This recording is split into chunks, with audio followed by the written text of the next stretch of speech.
wabarakatuh. Apa kabar nih teman-teman? Semoga keadaannya selalu baik, selalu sejahtera, dan selalu dalam lindungan Allah Subhanahu wa Ta'ala. Pada hari ini kita akan berdiskusi sekalian mempresentasikan tentang tembok perbatasan yang dibangun Donald Trump kepada para imigran yang datang dari Amerika Latin. Sebelumnya aku mau nyapa nih sama teman-teman, gimana nih kabarnya? Baik, Mas. Alhamdulillah sehat. Baik. Oke. Langsung saja, tanpa membuang waktu lagi, kita akan mempresentasikan gimana sih deskripsi asal migran.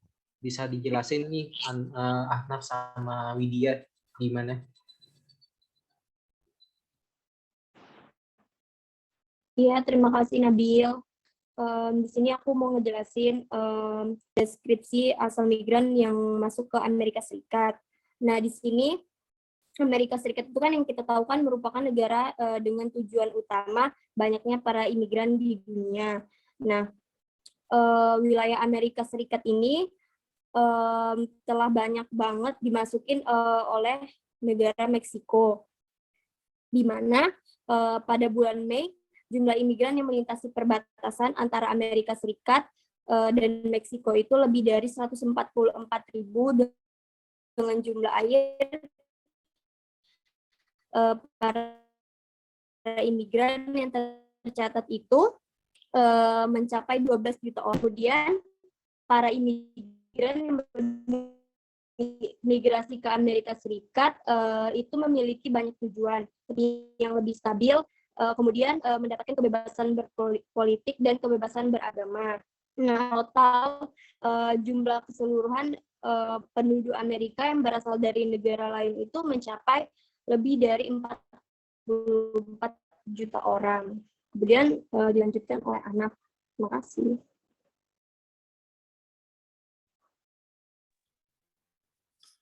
Oke, baik. Makasih Widya.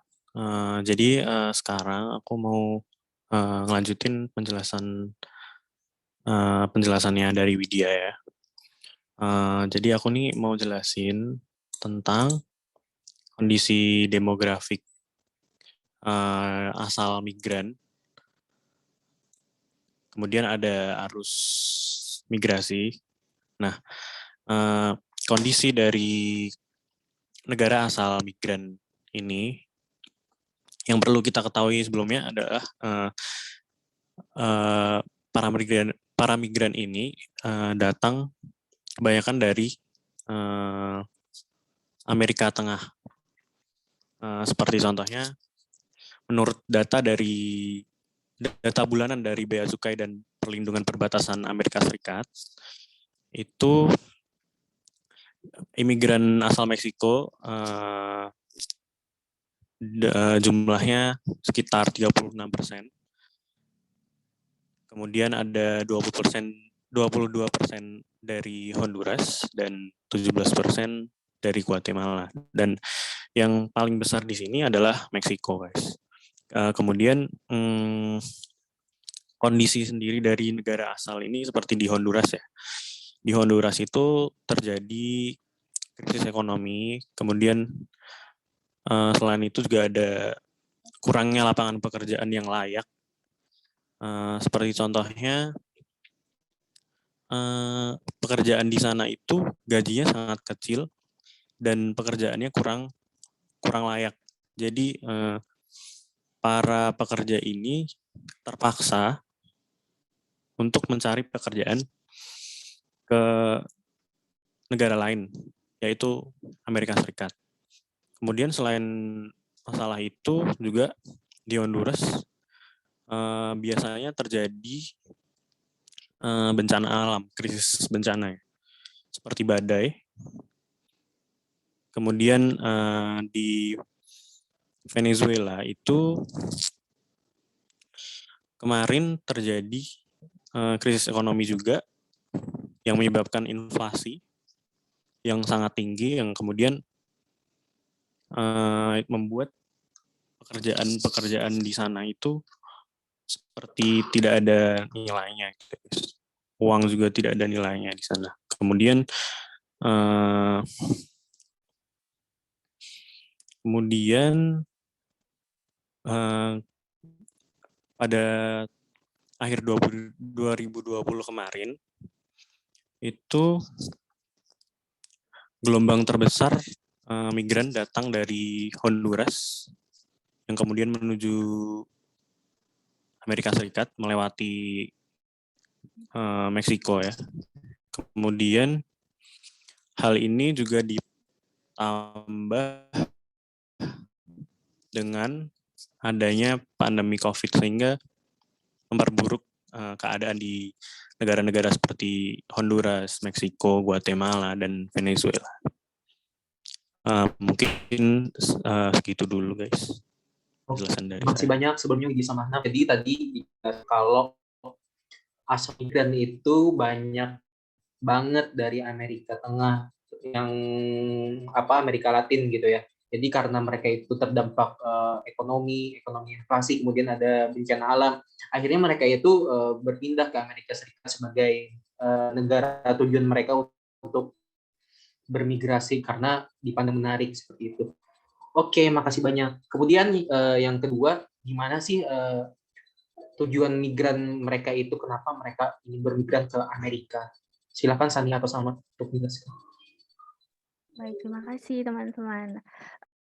Sebenarnya tujuan dari migran atau migrasi ke Amerika ini sebenarnya banyak ya. Apalagi kan kita tahu tuh Amerika tuh memiliki banyak channel ke negara-negara untuk melakukan kerjasama itu. Dan secara Amerika tuh kan memiliki pendapatan yang jauh lebih besar dari negara-negara yang ada di manapun ini. Salah satu tujuan dari migran ini ke Amerika sebenarnya itu untuk mencari lapangan pekerjaan, yang mana kita tahu tadi sudah saya bilang kalau Amerika tadi memiliki banyak channel. Terus juga di Amerika secara bisa memiliki sumber daya alam atau manusia yang lebih memadai daripada negara asal mereka, sehingga itu terpacu pada mereka untuk melakukan migran atau migrasi ke Amerika Serikat. Lalu ada juga pendapatan di Amerika itu kan jauh lebih tinggi, sehingga mereka itu bisa menjamin kalau kehidupan mereka di Amerika itu bisa jauh lebih baik dengan melakukan migrasi ini. Juga dengan banyaknya beragam jenis lapangan pekerjaan yang memudahkan mereka mendapatkan atau memiliki taraf hidup yang lebih baik daripada kehidupan mereka sebelumnya di negara asal mereka. Mungkin itu aja dari aku, dan selanjutnya akan dijelaskan oleh Salma. Oke, terima kasih Sania dan teman-teman yang lainnya. Seperti yang kita ketahui, kalau berbicara soal migrasi itu sepertinya bisa menjadi isu yang menarik dan sangat complicated ya terkadang. Nah, apalagi kalau kita membahas tentang kebijakan tembok besar Donald Trump. Tentunya ini itu menjadi sebuah tantangan baru yang muncul di antara kedua hubungan negara, yaitu Meksiko dan Amerika Serikat. Nah, Salma ngambil satu contoh studi kasus, yaitu pada tahun 2017, di mana Meksiko ini menyumbang migran sebanyak 25% ke Amerika Serikat, dan menjadikan jumlah ini tuh sebagai kelompok kelahiran asing yang terbesar di Amerika Serikat pada saat itu. Nah, seperti yang kita ketahui juga, proses migrasi internasional itu kan terjadi akibat dari berbagai macam faktor, baik faktor dari asal daerah migran ataupun tempat tujuan migran. Nah, perbedaan ini tuh disebabkan oleh banyak faktor juga, seperti faktor ekonomi, faktor sosial, lingkungan, dan lain-lain. Nah, beberapa studi migrasi juga membenarkan dan menyimpulkan bahwa migrasi itu terjadi disebabkan oleh adanya desakan ekonomi, di mana perekonomian asal migran itu sangat rendah, dan mereka membutuhkan tempat untuk mencari perekonomian yang lebih baik. Nah, tujuan dari imigran-imigran yang berasal dari Meksiko ini itu dikarenakan latar belakang perekonomian kan tentunya. Di sisi lain juga karena perusahaan-perusahaan kecil ataupun besar di Amerika Serikat itu membutuhkan buruh atau pekerja dengan upah yang sangat minimum. Nah, adanya motivasi untuk mengubah nasib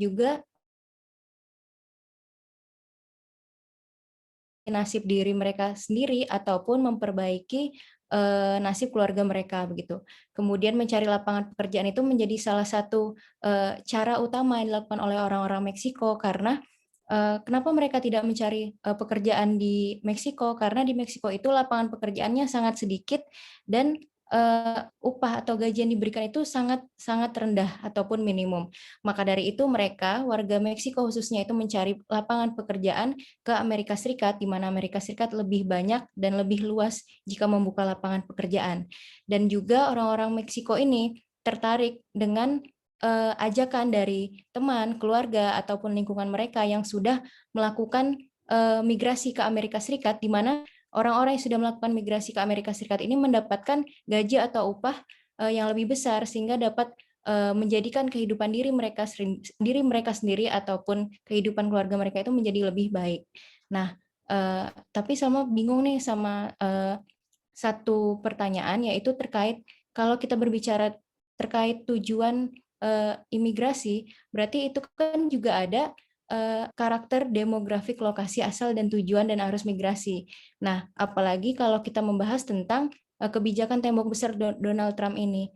Mungkin setelah ini teman-teman yang bisa menjelaskan dapat memberikan jawabannya. Oke, makasih banyak ya Sania sama Salma. Tadi sudah dijelasin kalau tujuan migrasi itu salah satunya paling besar di latar belakangi karena permasalahan ekonomi, yang mana mereka itu berharap mendapatkan kehidupan yang lebih baik. Intinya kayak gitu ya, teman-teman.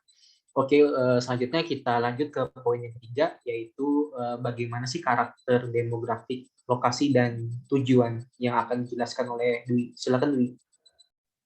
Ya, ini ada karakter demografi dan tujuan berdirinya tembok besar ini. Demografi yang di lokasi berdirinya tembok besar ini terdapat populasi migran yang ditangkap oleh otoriter Amerika Serikat di perbatasan US dan Meksiko. Hampir seluruh adalah orang dewasa, kebanyakan laki-laki, serta warga negara Meksiko sendiri. Juga ada sekitar 1.388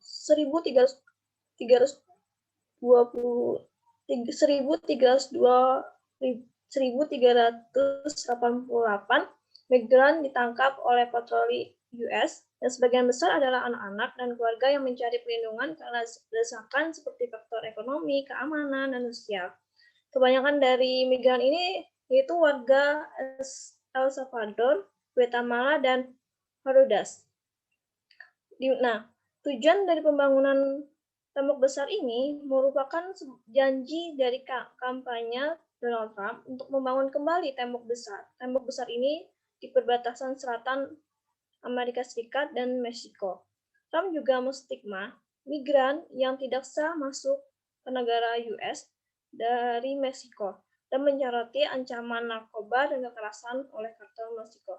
Sehingga dengan kebijakan pembangunan tembok besar ini kembali dibangun untuk melindungi keselamatan warga Amerika dan untuk mencegah migran gelap dari kartel narkoba.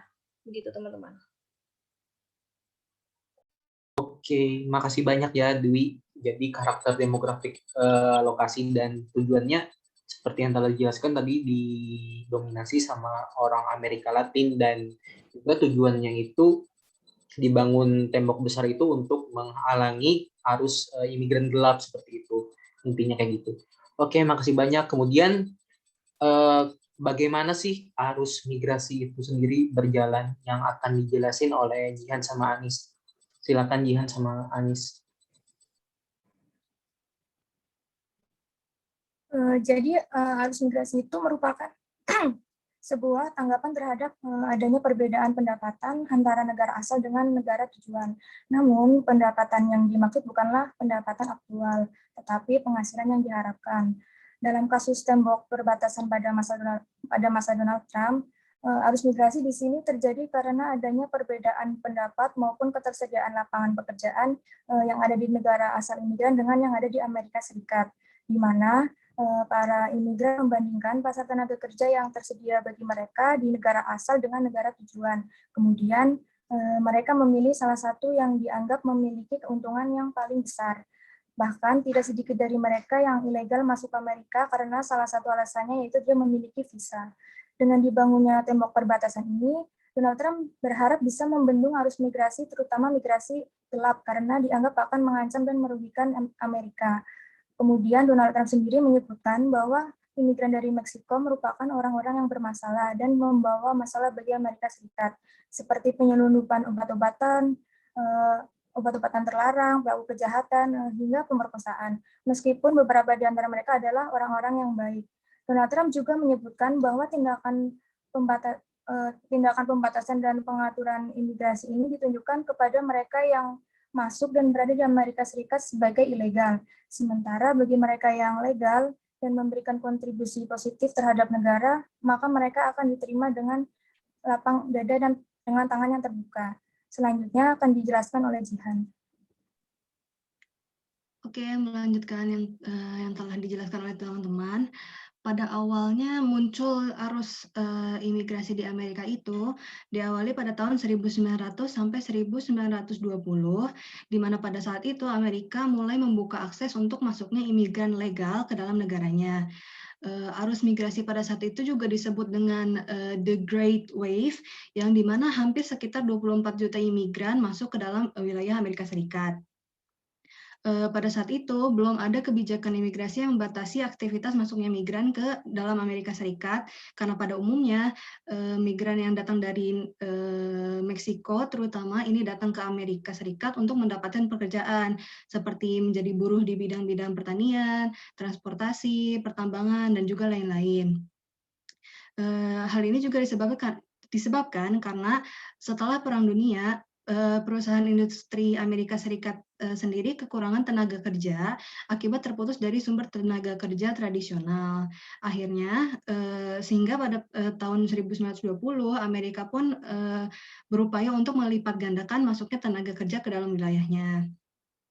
Lalu pada tahun 1960 hingga 1980, imigran yang terdokumen dan juga imigran yang tidak memiliki dokumen mulai masuk dan meningkat secara berkelanjutan. Hal ini menyebabkan beberapa kekhawatiran tentang perbatasan di Amerika Serikat, sehingga pada akhirnya disahkan Undang-Undang Keimigrasian, yaitu INA atau Immigration and Nationality Act, yang dimana menghapus kuota imigran berdasarkan kebangsaan dan mengizinkan orang Amerika Serikat untuk mensponsori kerabat dari negara asal mereka. Dan akibat dari peraturan ini, masyarakat Amerika pun mengalami sedikit pergeseran pola imigrasi. Selain itu,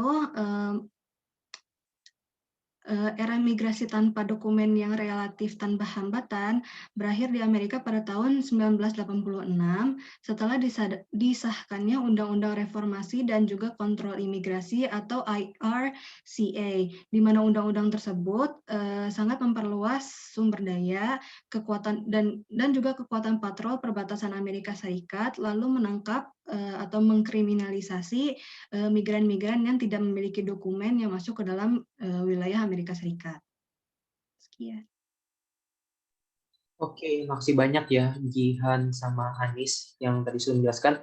Jadi kalau bisa disimpulin kalau arus migrasi itu terjadi karena emang pada saat itu Amerika butuh, tapi karena banyak sekali arus imigran yang ilegal, maka mau nggak mau pemerintah Amerika itu membuat suatu kebijakan seperti harus ada dokumen dan lain sebagainya agar mereka itu legal di Amerika Serikat sebagai imigran. Oke, selanjutnya akan dijelasin bagaimana sih sebab terjadi migran dan apa aja sih kategori dari migran yang akan dijelasin Fafa sama Afinsya.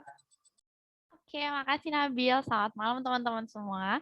Aku harap semua baik-baik dan selalu di rumah ya, jangan keluar-keluar dulu.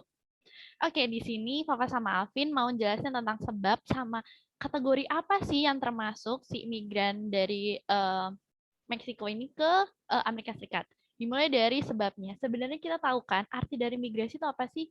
Perpindahan orang dari satu wilayah ke wilayah lainnya. Nah, kalau misalnya kita udah tahu migrasi itu apa, kita harus tahu dong sebab tujuannya tuh kenapa sih. Nah, sama teman-teman tadi udah dijelasin nih tujuannya kenapa, ada alasan tertentu kenapa sih orang-orang ini tuh memilih untuk migrasi ke Amerika Serikat. Jadi penyebab migrasi itu sebenarnya ada banyak ya, kayak bencana alam atau wabah penyakit, kemudian dari faktor ekonomi, dari sosial politik. Nah, di sini kalau misalkan dilihat orang-orang yang bermigrasi ke Amerika Serikat ini tuh melihat bahwa ada ada sesuatu yang memang aku harus pindah nih ke Amerika Serikat untuk memenuhi kebutuhanku. Tadi udah jelasin juga kalau misalkan perekonomian mereka itu kurang, terus adanya KDRT yang terjadi. Jadi mereka tuh kayak mencari bahwa aku tuh amannya di mana sih? Aku harus mencari perekonomianku tuh di mana sih supaya aku tuh tetap bisa bertahan hidup. Nah, Amerika Serikat adalah solusinya karena mereka melihat bahwa Amerika Serikat itu tuh adalah suatu kebebasan.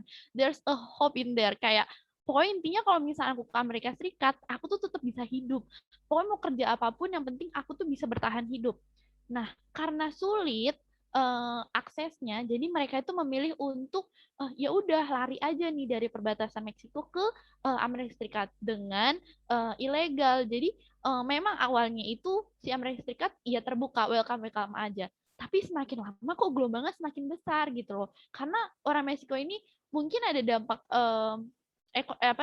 ada faktor sosial politiknya juga kali ya, dari orang-orang sana bilang, oh ya udah migrasi aja kamu ke Amerika Serikat. Toh aku juga bagus, kehidupanku juga lebih baik, lebih proper di sana. Jadi mungkin masyarakat yang lain tuh kayak melihat bahwa yang iya, kalau misalkan aku pengen bertahan hidup, aku bisa lari dari kekerasan yang aku alami, aku harus mencari tempat yang emang lebih safe, lebih proper buat mencari pekerjaan dan lain-lain. Kayak gitu sih dari penyebabnya, dilanjut sama Alvin buat kategori migrasi. Oke, makasih Mbak Fafa penjelasannya. Nah, aku mau lanjutin dikit tentang migrasi tersebut. Ternyata dari migrasi ini ternyata memiliki beberapa kategori, yaitu yang pertama refugee, internally displaced people, sama asylum seeker. Nah, yang pertama itu refugee, di mana refugee ini merupakan warga negara yang lari dari negaranya sendiri karena negaranya tidak mampu memberikan perlindungan dan tidak dapat memberikan kebutuhan untuk warganya. Tetapi status pengungsi mereka ini bisa berakhir ketika mereka secara sukarela kembali ke negara asalnya atau mereka mendapatkan kewarganegaraan dari negara lain. Terus yang kedua, internally displaced people. Ini merupakan warga negara yang lari dari tempat mereka tinggal, tapi mereka ini nggak keluar melewati batas negara. Terus perlindungan warganya masih dari negara asalnya, atau tanggung jawab masyarakat ini masih ditanggung dari negara tersebut. Terus dari asylum seeker ini mirip sama kayak refugee. Terus di mana warga negaranya ini dapat persekusi juga dari negaranya dan cari perlindungan dari pemerintahan suatu negara. Tetapi asylum seeker ini tidak memungkinkan adanya pengembalian warganya ke negara asalnya. Karena warga negaranya ini mendapatkan persekusi yang secara spesifik menargetkan ke individu-individu tersebut. Terus dari studi kasus yang tadi, dalam kasus mengenai tembok pembatas antara Amerika dan Meksiko ini, beberapa warga negara Meksiko ini menurut kami itu masih masuk dalam kategori imigran. Mungkin cukup itu saja dari saya. Oke, makasih banyak Alvin sama Fafa ya yang sudah menjelaskan bagaimana sebab terjadinya migran dan apa aja kategori dari migran. Oke, kemudian lanjut ke poin yang ke-6, yaitu bagaimana sikap aktor yang berwenang di Amerika Serikat. Oke, Gufron, silakan Gufron. Oke, terima kasih semua. Sebelumnya suara saya jelas nggak? Jelas. Oke, menarik banget tadi penjelasan teman-teman tentang apa yang terjadi di luar negeri sama dalam negeri Amerika gitu, yang membuat dibangunnya tembok perbatasan. Sebenarnya ada 3 poin kunci daripada kebijakan yang saya sorot di dalam kebijakan pembangunan tembok perbatasan Trump gitu. Pertama, seperti kita ketahui bahwa Trump udah berjanji tuh pengen melanjutkan pembangunan tembok perbatasan pada tahun 2016 saat kampanye gitu, dan itu direalisasikan pada tahun 2017 nggak salah, dengan total dana yang diperkirakan mencapai 21,6 miliar dolar dengan rentang waktu pembangunan 3,5 tahun. ini berjalan, namun tingkat kesuksesannya belum bisa diukur dengan baik karena dari beberapa kasus tetap ada para imigran yang bisa masuk ke Amerika gitu dari tembok telah dibangun tadi. Kedua, respon dilakukan pemerintah Amerika adalah melakukan pengetatan terhadap para imigran yang masuk. Mereka berusaha untuk memberikan efek jerah dengan cara menerapkan kebijakan zero tolerance, di mana para orang tua dan anak yang tertangkap di perbatasan tadi itu akan mendapatkan perlakuan yang ya kalau bisa dikatakan kurang manusiawi dengan cara memisahkan orang tua dan anaknya gitu. Jadi anak-anak yang didapat di perbatasan akan dibawa ke tempat khusus penampungan bersama anak-anak imigran yang lain. Mereka mendapatkan perlakuan yang kurang baik dari beberapa investigasi yang telah dilakukan, bahkan ada yang meninggal dunia. Begitupun dengan orang tua mereka gitu. Setelah beberapa waktu barulah mereka disatukan kembali. Dan ini mendapatkan beberapa tentangan dari banyak pihak karena dianggap melanggar hak asasi manusia sendiri. Namun ini dianggap Trump sebagai kebijakan yang cukup tepat dan dibutuhkan pada saat itu. Karena seperti ketahui, mereka menganggap bahwa ya imigran sebagai ancaman nyata bagi ekonomi dan keamanan daripada Amerika sendiri gitu. Dan yang ketiga, mereka meresponnya dengan cara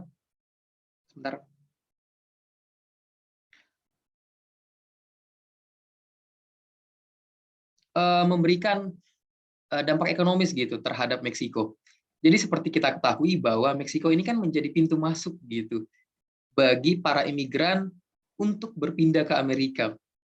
Trump sadar bahwa perlu ada penetrasi atau tekanan diberikan kepada pemerintah Meksiko dengan cara memberikan ancaman berupa penaikan tarif barang yang akan masuk ke Amerika dari Meksiko. Kalau tidak salah, Meksiko sendiri merupakan salah satu importir terbesar dan terpenting bagi Amerika sendiri. Dan ini menandakan bahwa ekonomi Meksiko juga bergantung dari Amerika. Barang-barang yang mereka produksi, itu pembelinya salah satu yang utama, itu dari Amerika. Trump berencana untuk menaikkan tarif 5-25% jika Meksiko tetap tidak bisa menghandle gitu para imigran agar mencegah mereka masuk ke Amerika gitu. Trump sadar bahwa dengan beginilah Meksiko bisa bersikap tegas gitu, bisa bersikap lebih hati-hati lagi gitu untuk mencegah para imigran masuk ke Amerika. Walaupun dalam penerapannya Meksiko pun merespon dengan keras gitu. Ada penolakan dari beberapa pihak, terutama dari pemerintah dan juga masyarakat yang melihat ini sebagai upaya yang tidak tepat. Karena di beberapa kasus juga imigran juga bisa masuk gitu. Karena perlu ada kerjasama yang tepat dari kedua pihak. Sejauh ini cuma 3 poin penting saya dapatkan gitu. Mungkin teman-teman bisa menambahkan lagi di sesi selanjutnya. Oke, terima kasih Gufron. Jadi tadi kata Gufron tadi kalau untuk menghalangi para imigran tadi Amerika Serikat harus melakukan langkah tegas. Salah satunya seperti zero tolerance tadi yang dimana orang tua dan anak dipisahkan tapi mendapatkan pertentangan dalam dunia internasional karena dianggap melanggar HAM. Oke, kemudian saya sendiri yang terakhir, gimana sih dampak migrasi ke lokal dan migran itu? Dampak migrasi ke lokal sendiri tentu masih belum ada ya dampak yang signifikan karena Amerika sendiri ekonominya ya lumayan oke kayak gitu. Kalau kedatangan imigran pun ya nggak terlalu ngaruh sama perekonomian Amerika dan pekerjaan yang dituju sama imigran itu bukan merupakan pekerjaan yang diinginkan oleh masyarakat Amerika Serikat. Jadi imigran itu dalam tanda kutip ya cuman ikut aja kayak gitu, ikut numpang kerja kayak gitu. Kemudian dalam migrannya sendiri mereka membentuk sebuah komunitas seperti orang Meksiko sesama orang Meksiko kayak gitu. Jadi mereka itu kayak merasa oh gua ini sama suku sama lu, jadi kita itu kayak harus memiliki kebersamaan gitu kan. Tujuan kita ke Amerika itu ngapain kayak gitu-gitu.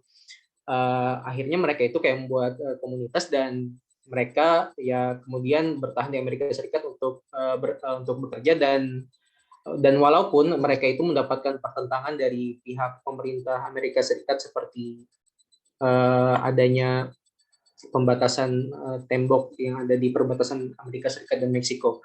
Oke, sekian dari presentasi kelompok 3 yang membahas tembok perbatasan Donald Trump.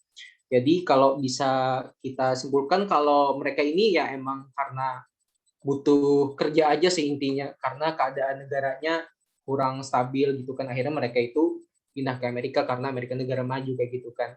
Dan juga kebijakan adanya tembok besar ini dikarenakan banyak sekali gitu arus imigran ilegal yang masuk ke Amerika Serikat, dan mau nggak mau pemerintah Amerika Serikat melakukan hal itu seperti itu. Sekian dari saya dan teman-teman juga, terima kasih banyak yang telah mempresentasikan. Wassalamualaikum warahmatullahi wabarakatuh. Waalaikumsalam warahmatullahi wabarakatuh. Terima kasih semua. Makasih Terima semuanya. kasih. Dadah. Oke, udah, stop. Berapa menit?